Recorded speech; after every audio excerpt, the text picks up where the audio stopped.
Hello friends, welcome to channel Maan invest talk. This is your friend Alamgir.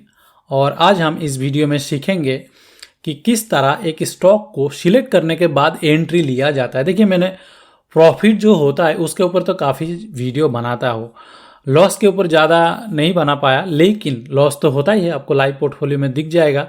लेकिन आज मैं entry का वीडियो बना रहा हूँ क्योंकि जिसमें मैं रिसेंट एंट्री लिया 2-4 दिन पहले, ऐसा कुछ ज़्यादा दिन नहीं है।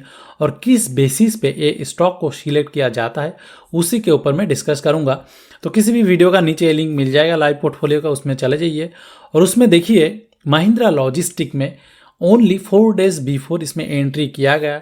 अभी नो प्रॉफिट नो लॉस चल रहा है। अगर बाइंग डेट आप देखना चाहते तो 8 अप्रैल, राइट। आज क्या है, मेरा कंप्यूटर में आपको शायद दिख भी रहा होगा कि 11 अप्रैल को मैं रिकॉर्ड कर रहा हूँ। इट्स ए थर्सडे और मेरे यहाँ पे टाइम है अराउंड 11 PM, ठीक है। लेकिन यहाँ पे देखिए 8 अप्रैल में जो बाय किया गया उसी को रिकॉर्ड किया जा रहा है। तो चलिए देख लेते कि इस कंपनी में किस लिए मैंने एंट्री लिया, रिसेंट पोजीशन लिया।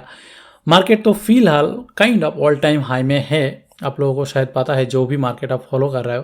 तो अभी मार्केट एक्चुअली लाइव है, यहाँ पे 11 बज रहा है, लेकिन ये इंडिया में एक्चुअली दिन है। तो बेसिकली इसमें मैं क्या करूँगा, इसको फुल स्क्रीन कर देता हूँ और इसमें मेरा अपना पिक्चर चला जाएगा, उसको आपका जरूरत नहीं है। तो इसमें पहले हम लोग क्या करेंगे, इसका ओवरऑल लॉन्ग टर्म में क्या क्या हुआ था उसको देख लेते। ये हमेशा देखिएगा, कोई भी स्टॉक को आप देखेंगे तो इसका हिस्ट्रिकल चार्ट को आप देख लीजिएगा। देखिए, जहां तक मुझे दिख रहा है यहाँ से लेके मार्केट में हर टाइप का ट्रेंड आता है, राइट।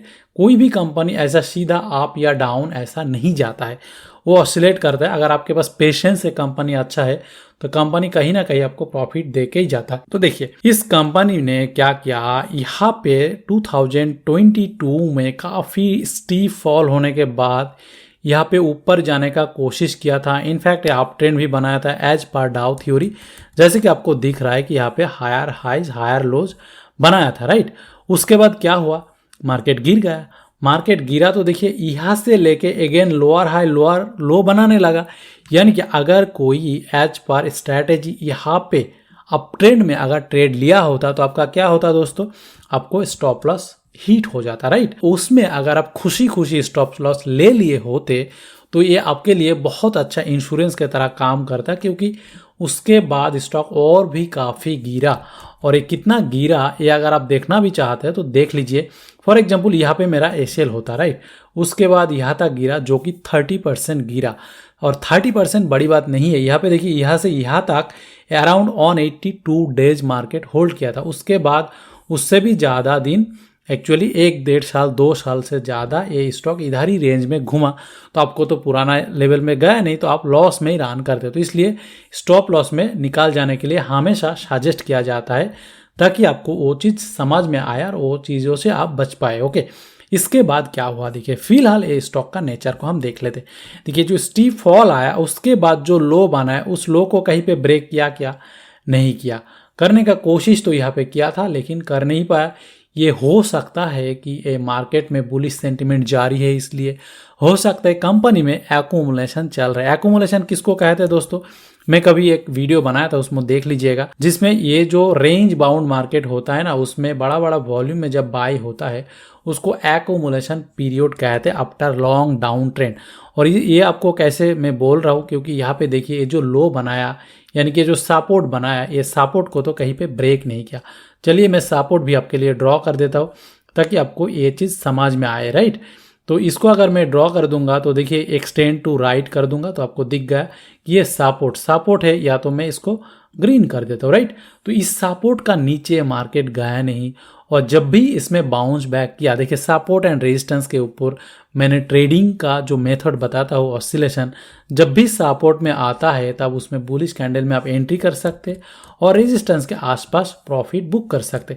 तो इसमें छोटा छोटा स्टॉप लॉस में बड़ा बड़ा पोजीशन में आप एंट्री एग्जिट कर सकते, इसमें भी प्रॉफिट होता है, लेकिन दैट्स डिफरेंट स्टोरी। लेकिन इसमें देख लीजिए जब भी ये कंपनी इस रेंज के अंदर घूमा तब इसके अंदर जो वॉल्यूम एक्टिविटी हुआ उसको थोड़ी देख लीजिए कि इसको एक्यूमुलेशन कहते हैं। क्योंकि दोस्तों जो भी वॉल्यूम आया हर वॉल्यूम आपको ग्रीन दिख रहा है, यानी कि ये ग्रीन कैंडल के साथ बना, ये वॉल्यूम भी ग्रीन के साथ बना, ये भी बना, सारा वॉल्यूम ग्रीन के साथ बना। इसमें एक रेड कैंडल बना, तो इसमें 2 वॉल्यूम रेड दिख रहा है, लेकिन उसके बाद ज्यादा फॉल आया नहीं। तो इसमें क्या हुआ, बार बार स्टॉक बाउंस बैक कर रहा है, राइट। तो बाउंस बैक क्यों कर रहा है, क्योंकि स्टॉक में कुछ तो स्ट्रेंथ है, जिन्होंने भी बाय किया।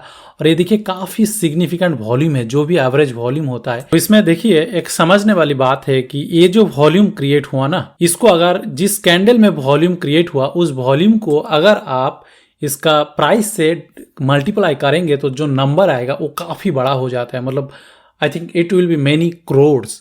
तो उसमें क्या होगा, इतना पैसा कोई रिटेल ट्रेडर तो नहीं लगा पाएगा, कोई बड़ा फंड हाउस ही लगाए होंगे, तो उनके पास कुछ ना कुछ इन्फॉर्मेशन या उनका एनालिसिस कुछ ना कुछ होता, इसीलिए वो लगाते। तो उन्होंने ये बाय जारी रखते, और वो लोग क्या है ना, जैसे कि ज़्यादा क्वांटिटी में बाय करते, तो इसलिए उनको फेज में बाय करना होता है, एक ही दिन में वो उतना क्वांटिटी नहीं बाय कर पाते। तो इसलिए क्या है ना, उन्होंने यहाँ पे बाय किया, यहाँ पे बाय किया, यहाँ पे बाय किया, यहाँ पे बाय किया, यहाँ पे बाय किया। ये हो सकता है कि वन कंपनी ने बाय किया, हो सकता है मल्टीपल कंपनी अलग अलग दिन पे बाय किया, लेकिन जिन्होंने जो भी किया वो आपको इस वॉल्यूम में दिख रहा है। और ये दिख रहा है कि सपोर्ट को रेस्पेक्ट कर रहा है। तो ये सपोर्ट को जब रेस्पेक्ट कर रहा है, और साथ साथ में आपको और एक चीज देखना है कि देखिए प्राइस धीरे धीरे किधर जा रहा है, धीरे धीरे ऊपर की तरफ ही जाने का झोंक है, ब्रेकआउट दे रहा है ना। और यहाँ पे हायर लोज बन रहा है, राइट, यहाँ पे हायर लोज बन रहा है। उससे ज्यादा इंपॉर्टेंट ये जो हाई था ना, देखिए हायर हाइज बनाया, हायर हाइज बनाया, सपोर्ट तक आया, लेकिन नेक्स्ट हायर हाइज बनाया, फिर अभी भी ऊपर की तरफ जा रहा है। यानी कि ओवरऑल जो मार्केट में सेंटिमेंट आपको क्या कह रहा है कि इस स्टॉक का जो सेंटिमेंट वो थोड़ी चेंज हो रहा है। हो सकता है यहाँ से फिर आएगा, फिर ऊपर जाएगा, लेकिन आपको पेशेंस के साथ, धैर्य के साथ इसको होल्ड करना है। अगर बड़ा प्रॉफिट लेना चाहते हो as a swing trader, right, हम लोग स्विंग ट्रेडर है, जैसे कि मैं खुद स्विंग ट्रेडर हूँ, या तो इंट्राडे करता हूँ या तो स्विंग ट्रेड करता हूँ। तो स्विंग ट्रेड में आराम से मैं टाइम देता हूँ, उसमें मुझे कहीं जल्दी नहीं होता है। तो इसके बाद हो सकते हो ऐसा घूमते घूमते नीचे आके आपका ये शेल भी हिट कर सकते, ऊपर भी जा सकते, लेकिन it's all about probability, right. तो आपको सारा इंफॉर्मेशन जब एक डायरेक्शन देता है कि चलो इधर जाने का प्रोबेबिलिटी हाई है, तब हम उस डायरेक्शन में ट्रेड लेते। उसके बाद ट्रेड गलत नहीं जाएगा ऐसा कोई गारंटीड नहीं है। अभी फिलहाल देखिए मेरा एशेल क्या है, अराउंड 400 एशेल है, राइट। ये मेरा लाइव पोर्टफोलियो में दिया हुआ है, आप देख जाएगा। जब भी ये एशेल का नीचे आके वो क्लोज होगा तो लाइव पोर्टफोलियो में ऑलरेडी दिखा देगा कि एशेल हिट। जिस दिन इसका नीचे क्लोज हो जाएगा तो मैं अपना लॉस बुक कर लूंगा। और दूसरा केस क्या हो सकता है, जैसे कि यहाँ पे टाइम बिताएगा, बिता के ऊपर जाएगा, अगर ऊपर गया तो मेरा तो प्रॉफिट होगा। तो उस केस में मैं एज यूजुअल, जैसे कि एशेल को मैं ट्रेल करता हूँ, अलग अलग वीडियो में मैंने डिस्कस किया, उसको देख लीजिएगा, उस तरह मैं ट्रेल करूंगा। तो ये था दोस्तों इसमें इस स्टॉक में एंट्री का पीछे कारण है। मैं कभी भी किसी भी कंपनी का ज़्यादा फंडामेंटल देखता नहीं हूँ, मैं कंप्लीटली टेक्निकल ट्रेडर हूँ, और ये टेक्निकल चार्ट का पैटर्न का बेसिस पे मैं सारा डिसीजन लेता हूँ। तो इसका पीछे भी मेरा सेम लॉजिक है, सेम चीज़ है।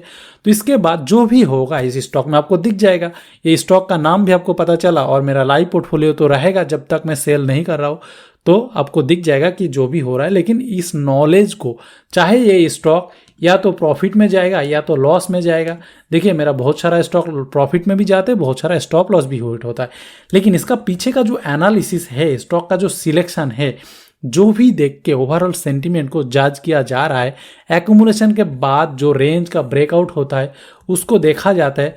उसके साथ साथ यहाँ पे देखिए वॉल्यूम प्रोफाइल है, जो मैं आपको बताया नहीं।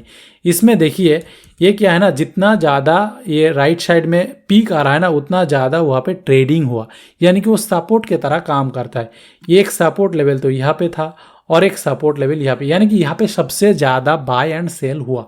अगर प्राइस उसके ऊपर सस्टेन कर रहा है तो ऑफकोर्स बायर लोग ऊपर कन्विक्शन के साथ लेके जा रहा है। अगर वो सेलर आता है नीचे, तो इसीलिए देखिए मेरा स्टॉप लॉस भी ऐसा ही है, इसी जगह पे। इस तरह मल्टीपल चीज़ें देखा जाता है, लेकिन आप सिंपली स्टार्ट कीजिए, धीरे धीरे ये सब चीज़ आ जाएगा। चलिए दोस्तों, मैं उम्मीद करता हूँ कि ये चीज़ आपको समझ में आया होगा, और आगे जाके आप देख सकते हैं इस चैनल में और भी काफ़ी सारा वीडियो दिया हुआ है, उसको आप देख सकते हैं, और ये नॉलेज को आप अपना ट्रेडिंग में, स्टॉक सिलेक्शन में या चार्ट को समझने में ऑफकोर्स आप यूज़ कर सकते। चलिए मिलते हैं नेक्स्ट वीडियो में। वीडियो देखने के लिए थैंक यू, बाय बाय।